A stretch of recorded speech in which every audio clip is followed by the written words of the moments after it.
power of the Lord's name. The story of Ajamila is a historic story taken from Srimand Bhagvatam. Ajamila was a Brahmin who lived in the city of Kanyakubj many years ago. He had a chaste and beautiful wife.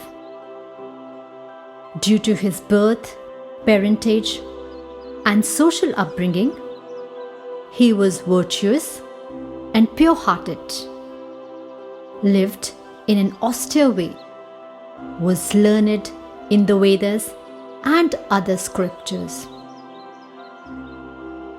But one day, while he was out in the fields collecting flowers for worshipping the Lord, he happened to see a drunkard engaged in embrace with a woman of low character. Due to providence, somehow, despite his good upbringing, his mind became attracted to the woman.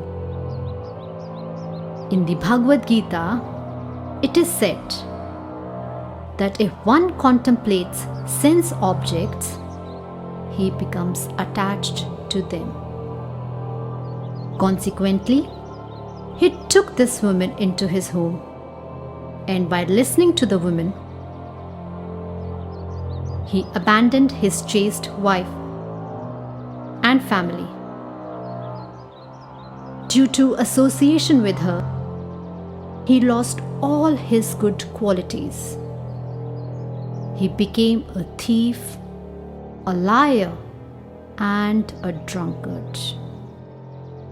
He completely forgot about his original training as a Brahmin, and his whole life was ruined. Ajamila fell down from his position of a learned, self-controlled Brahmin, and he begot many children with that woman. His intelligence was lost to such an extent that even towards the end of his life, around the age of 80, he was still begetting children.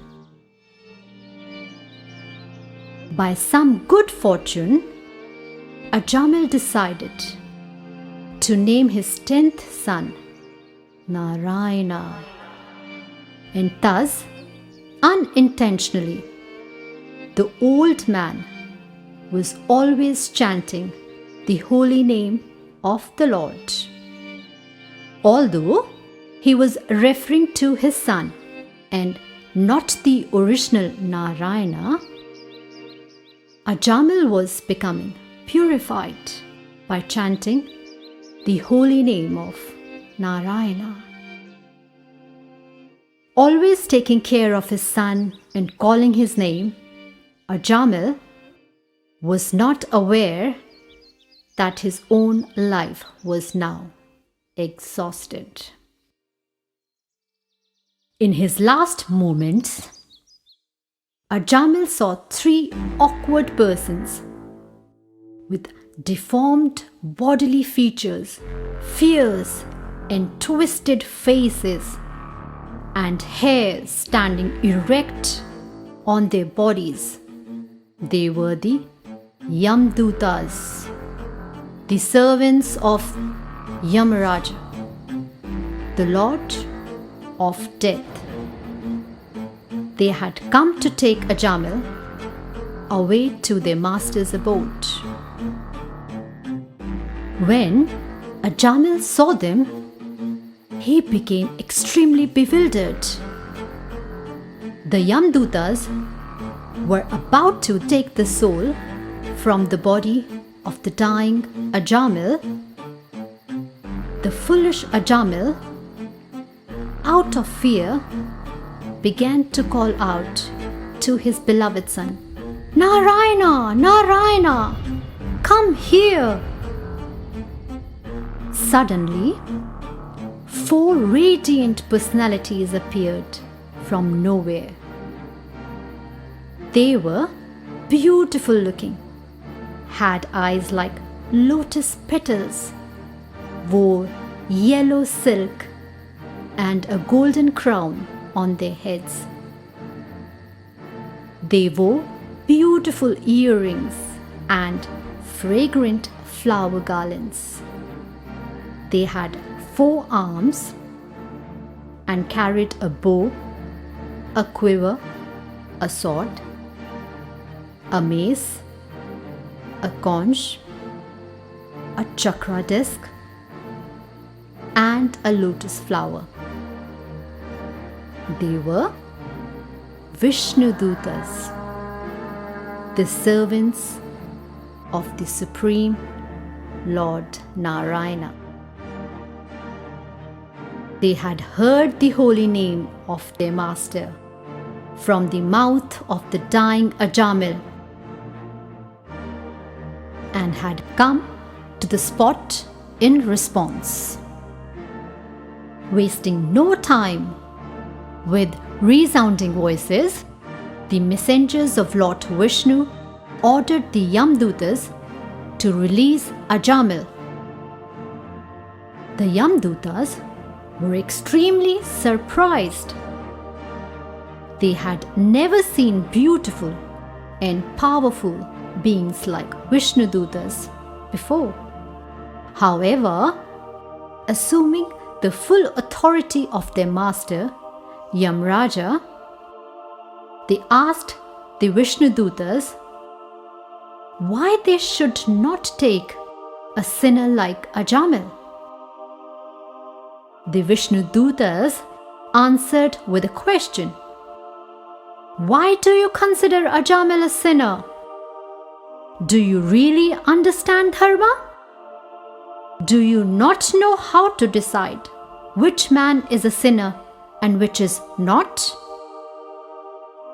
The attendants of Yama argued that Ajamila's sins far outweighed his merits from reading Vedas and other scriptures and all the good karma he had done when he was a young Brahmin.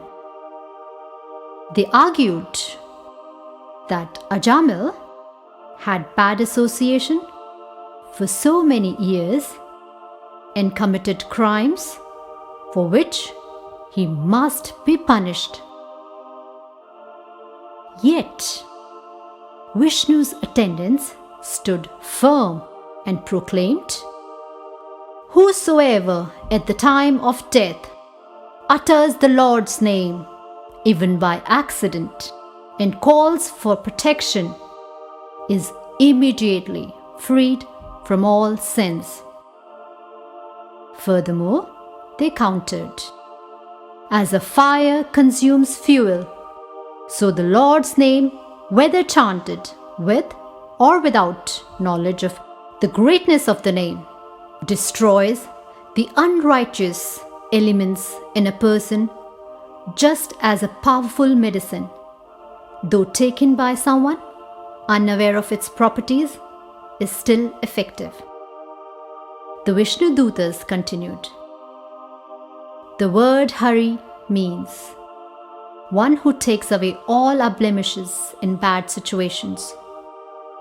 The power of the name of the Lord is such that even if one says it indirectly or in jest, or add it to a lyric for a rhyming, or even dismissively, it will instantly pay for all sins.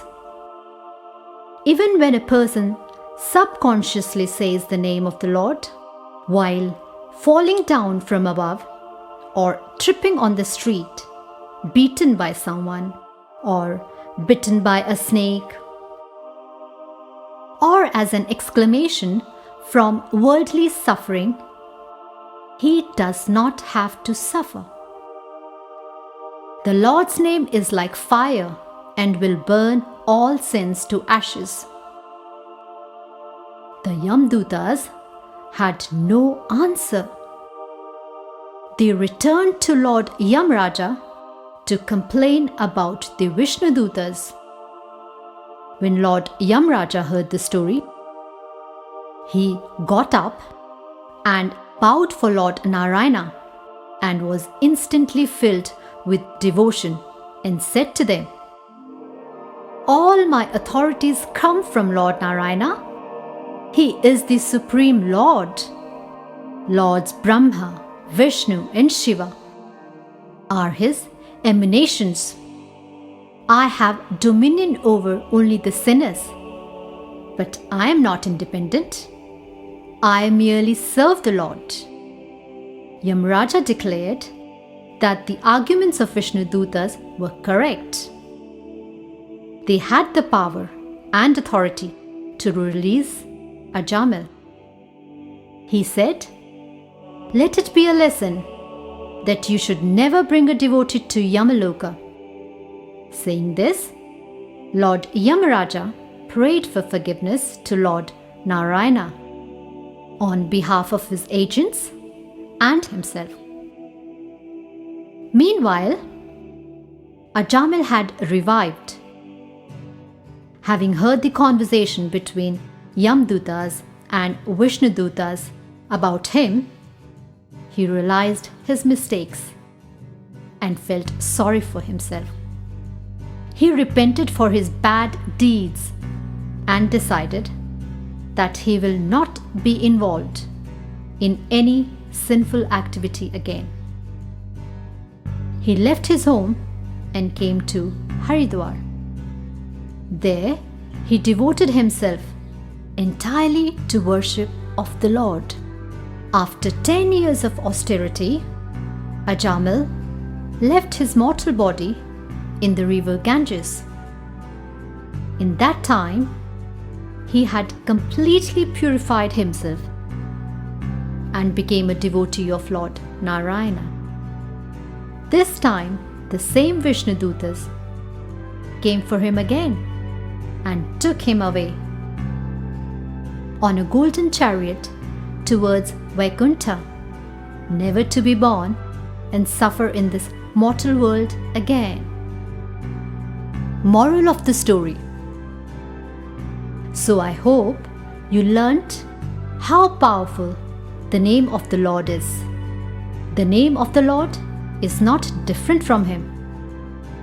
The transcendental name is so powerful that the Vishnudutas heard it and immediately came to Ajamila's help.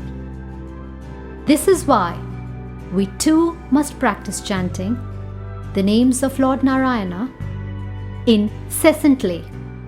In this day and age, the name of Lord Narayana is the only way to get out of the sufferings of repeated birth and death.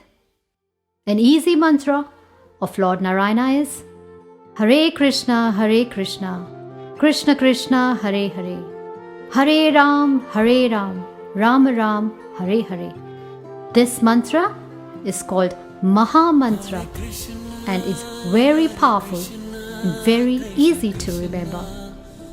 Please chant the mantra and be happy in this world and the next. Hare Krishna, Hare Krishna.